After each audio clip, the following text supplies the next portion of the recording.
Hi, my name is Brian Curry. My wife Terri and I visited Carlsbad Caverns in April 3rd and 4th of 2024. Had a really good time. The place is just absolutely amazing. Thought I'd walk you through a few of our pictures, maybe a few videos, and possibly explain some of the history of the caverns as I understand it. It's a fascinating thing. So we elected on day one to take the natural entrance. There's two different ways to go in, the natural entrance, and you can also take an elevator to the bottom and back out again. But we elected to go in through the natural entrance in order to experience that as well. When you visit the cavern, you'll get a thorough education in what they believe is the history of the caverns. As I understand it, Native Americans have known about at least the entrance for thousands of years. The cave was first explored by a 16-year-old ranch hand named Jim White back in 1868. He discovered it by accident, and what he thought was a fire turned out to be clouds of bats swarming out of the entrance. Within just a few days of discovering it, Jim rigged up ladders using wire and sticks, and holding nothing but a gas lantern, began exploring the caves. He went on to explore these caves and be its chief proponent for the rest of his life. Since the 1930s, we now have the benefit of beautiful paved walkways. It's still a steep walk. You're talking about a 1.25 mile walk, and you'll descend 750 feet. However, it is so much better than what they endured in the early days. The natural entrance was an amazing walk down. It was absolutely gorgeous, lots of twists and turns and beautiful things to see. We didn't think to take nearly as many pictures as now I wish we had, but I'll let you enjoy the few pictures we do have, and we have quite a few more for the big room that we explore the next day.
So I hope you enjoyed your really brief tour of the natural entrance.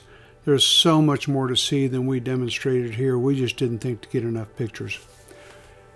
The trail actually ends at the lunchroom. When you visit the cavern, and I hope you do, I suggest that you pack a lunch, pack a sandwich and some chips. They say no food and drink in the cave. Well, what they mean is no food and drink out of your backpack. Keep it in your backpack. The only thing you're allowed to consume outside of the lunchroom is just plain old water. No tea, no Coke, just water. But do pack your lunch. The food they have down there is typically stale, expensive, and you're better off just packing your own food. So if you're young or in reasonably good shape or both, you can continue on from here. You can move on to the big room and go ahead and tour the big room. It takes about another 2 hours, and it's a wonderful tour I'll talk about in a few minutes. We elected to not. We're not in shape for this sort of thing. We're not young anymore. So we went ahead and took the elevator up, and went back to our RV, got some rest, and came back the next day and went ahead and did the big room. So we returned the next day, rested and ready to go. Rode the elevator directly down rather than doing the natural entrance, and started at the lunchroom and took a tour of the big room. The big room is a much easier walk. It's about the same distance. It's about 1.25 miles, 1.5 miles, but it's an easier walk. It's not nearly as steep. There's just a few places where it goes up and down. And I do recommend you do the natural entrance first. The natural entrance is gorgeous, but the big room blows it away. And you'll be disappointed if you do the big room first, then go out the natural entrance, what some people do. Okay, that's enough talking from me. I'll let you enjoy our pictures, and we have a very few videos also, and so short videos inside the caverns. I hope you enjoy them. I hope you get a chance to visit these caverns. I can't recommend them enough.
Well, I hope you enjoyed our little video. I just felt the pictures standing on their own just didn't do it any form of justice, and even this really doesn't do it. You just have to go. I can't recommend it enough. Hope you can make it.